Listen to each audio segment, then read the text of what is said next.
Hey, Brian here with worshiptutorials.com. This is a free preview lesson from the Worship Manual Volume 2. The Worship Manual is a series of online courses, comprehensive training that we have developed here at Worship Tutorials for worship leaders or for volunteers who are in leadership positions over praise and worship in your church. Volume 2 of the Worship Manual is over 9 hours of content. It's broken into 5 modules, things that are extremely practical for worship leaders.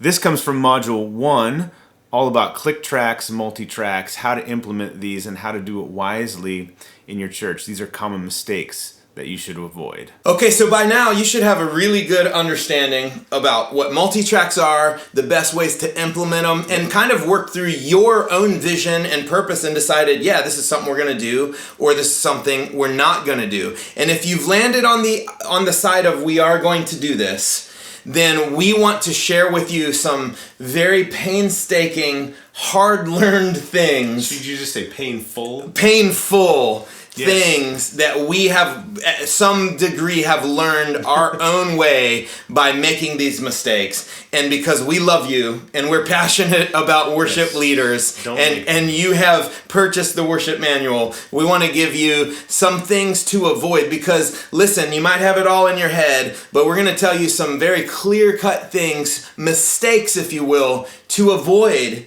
as you're doing this, which will be less headache for you, less stress for you, and it'll just be better and more fun for your volunteers, your pastors, your staff, and your congregation, which is what we all want. So we're going to give you some insight to some red flags, some common things to look for, so that as you go down this journey, you will avoid these things.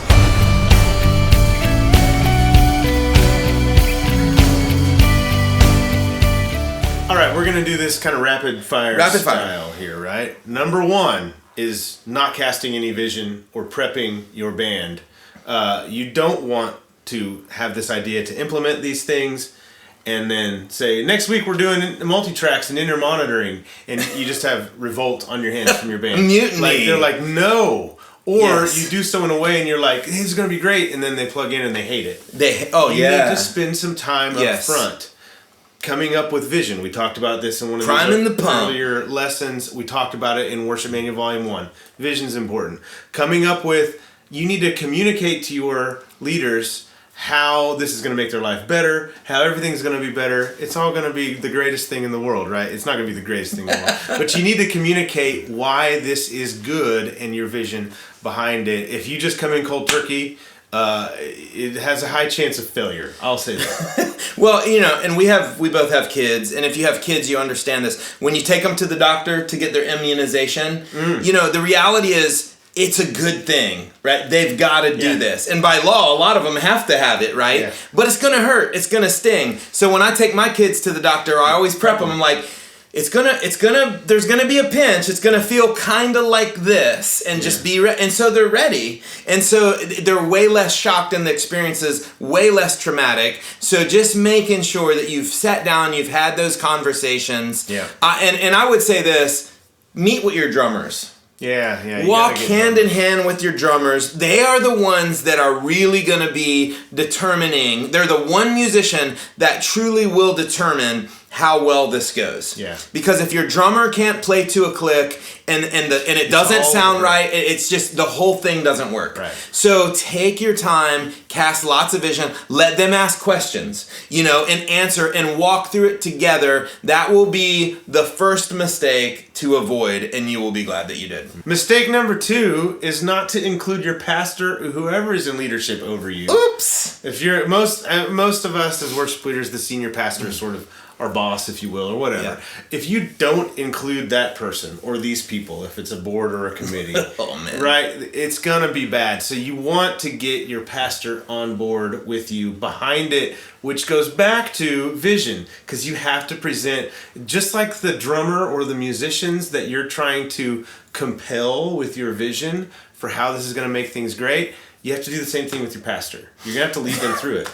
Yeah, and the thing is, because some of you might be thinking, oh, well, I got to get money, right? So you're going to have, but a lot of you might actually have a budget to work with. Yeah. And so it'd be easy for you to bypass that and just go ahead and start doing stuff yourself. Yeah. And it's not really a money issue, but nothing will press pause on a process quicker than the pastor going, what the heck is this? And usually it's not a result of him experiencing it. Usually it's a result of, the keyboardist that has known the pastor for 12 years, having coffee with the pastor and going, I'm really nervous about this multi-track stuff. That is a big point. So, okay, I used to be in a church with a senior pastor who I loved, who was a mentor to me.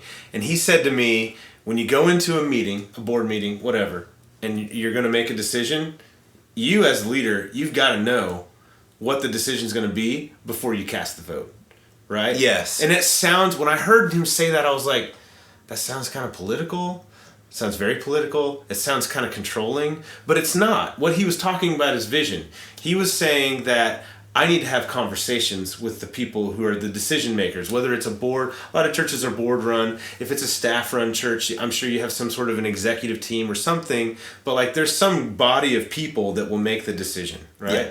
And you need to know where they stand, and you need to have the conversations that need to be had. The relationship has to be there so that they're on board with you. But if you have your pastor on board, your pastor has a tremendous amount of influence. More than you. More than you in most cases, yeah.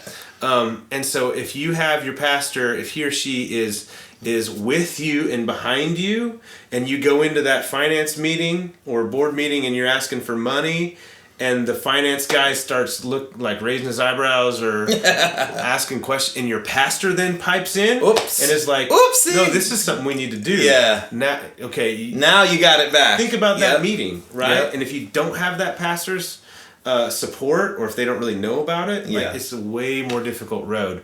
So it's just, it's not, it sounds political, it sounds like kind of manipulative, but it's not. Yeah. It's really just it's great leadership. Yeah, and a couple practical ways to approach your pastor, because you might have a super conservative pastor and they might freak out when you talk about multi-tracks. A practical way to approach this, and this is what I do, I've learned this from my mentors, when I go to the pastor, I go with hardcore facts, hardcore evidence, and I like to start conversations with something similar to this. So, I was reading a book that was written by the guys at Hillsong, and they talked about multi-tracks, or, one of the things that it makes Elevation really cool is their use of, and so you're validating, this isn't some harebrained scheme you came up with, you're shedding light on the fact that the highly influential, greatest churches in the world have been doing this for years. We're actually a little behind, and so don't just go in cold turkey, do your research, come with factual evidence that paints this stuff in a good light, and you should be good. Best case scenario, your pastor wants multi-tracks and your executive pastor is one of your drummers, you're in. Yeah. You're in. Next mistake to avoid is going too much too soon. And we talked about this earlier, you don't want to culture shock everybody and go from 3 musicians on stage to 3 musicians on stage with 50 more in the background. Okay, take it slow. We had a whole section of a lesson, a few lessons ago. Please, I beg of you. About how to take it slow. Yes. Take that advice. Do not go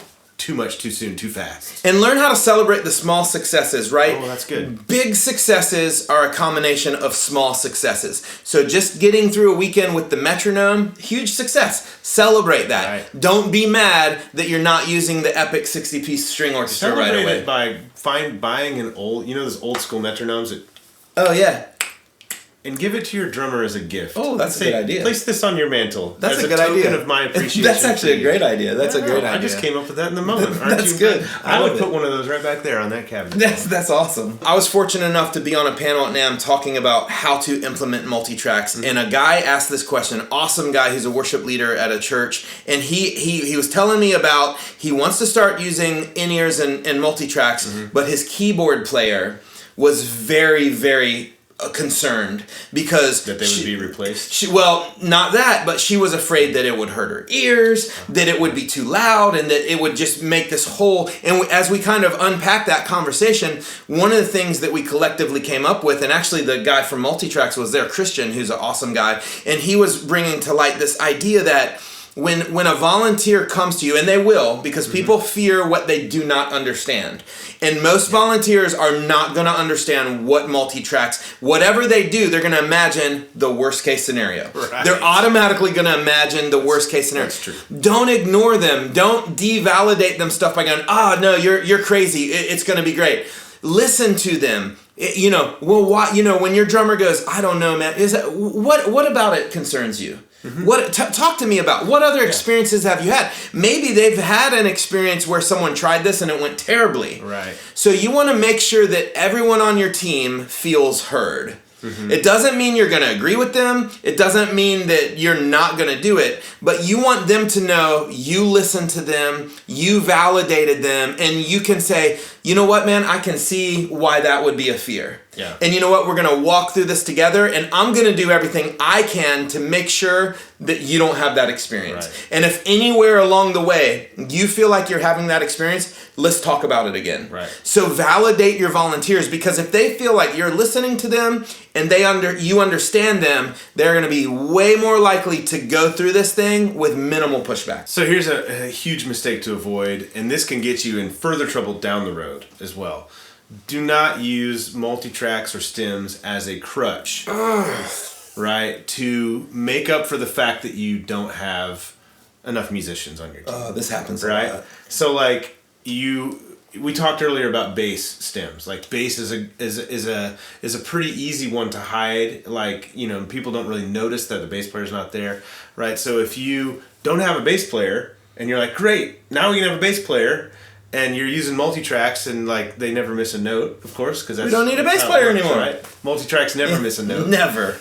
They never play the wrong note, or start in the wrong key or whatever. Put the capo on the wrong fret. Nope, never do it. So it's kind of easy for you to think, bass is covered. I'm good. But that's poor leadership, because you as the leader need to be recruiting not just one, not just two, but like 3 or 4 bass players, because you need to rotate them. You need to not burn them out. Yes. Right? So multi-tracks can become a crutch for us if we're not careful. I've seen this happen a lot. And not only not having musicians, but like, okay, take a keys player, and your keys player doesn't play parts that you want them to, or doesn't know how to create sounds that you want, right? So rather than coming alongside them and help mentor them and train them, which takes work, which is hard to do, especially with certain keys players that are resistant to that kind of new thing. If they play piano and they play all the parts at the same time, which happens. That course is coming, by the way. Yes, it is. We're going to do a course, keyboard players going from traditional play everything to more in the style of modern praise and worship. But rather than helping that person understand how to play keys in the context, like you just play their part for them and have them play something else, that's poor leadership as well. Do not let multi-tracks be a crutch for you to become a poor leader. Yes, and if that's why you want to use multi-tracks, that's a bad idea. Bad place to start. Yeah. Another mistake is trying to implement multi-tracks without the proper infrastructure when it comes to technology and equipment. And we've talked about this in previous lessons as well. You have to have in-ear monitoring, for example. Radio Shacking it. Yeah, you have to have... We saw what happened to Radio Shack. Yeah, right. I don't see them around anymore. You have to have some way to reliably, and that is a very important word, reliably. Oh my goodness. Right? Don't do this on a 12-year-old laptop, right? No, don't. To reliably get the audio stems from a computer or a device into your board.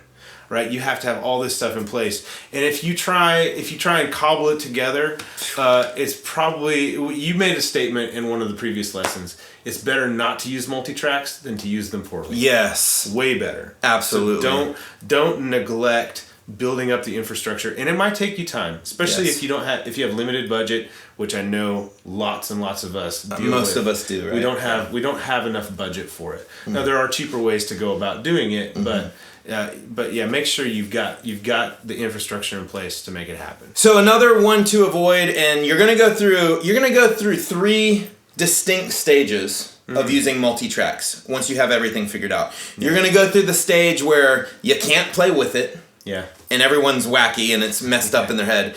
Then you're gonna get to a point where you can't play without it. Yeah. Where it's like you're so used to it and everyone's dialed in. I might be there right now. Then you try a song without click and you're like, that was terrible. Yeah. And then stage 3 is you get to a point where it's part of your culture. You can play perfectly with a click. You can go off click and play without a click. That's where you want to be. Yeah. And there's going to be this pendulum swing. It's okay. Everyone goes through it. And so you need to take your time. And as you're implementing multi-tracks, do not become a slave to the click. Yeah. To where you absolutely, because I'll tell you, no matter how reliable your system is, there's going to be a time where the computer crashes. Yes. Or something happens where you're in the middle of a song and it either dies or the drummer gets off or something happens. You got to cut it. You have to cut the click. Make sure when you're using a click that you always prepare yourself for the worst case scenario, which is the click stopping.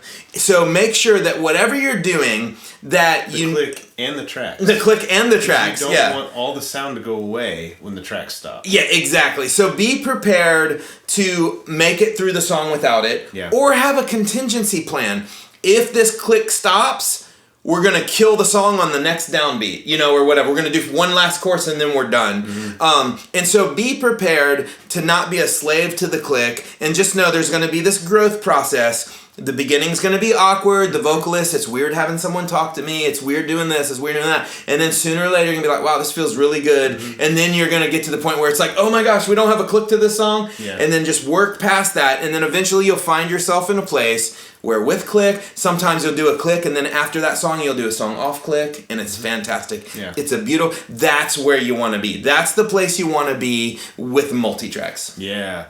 Take heed of our advice. Because this Beware the odds of much. This is stuff that's all happened to us. Yes. And we can tell you it's not fun to Every go single through. one of these things. These mistakes Yes. are not fun to endure. That's so we right. hope you've enjoyed this lesson. We got one more in this module about multi-tracks. We'll see you there.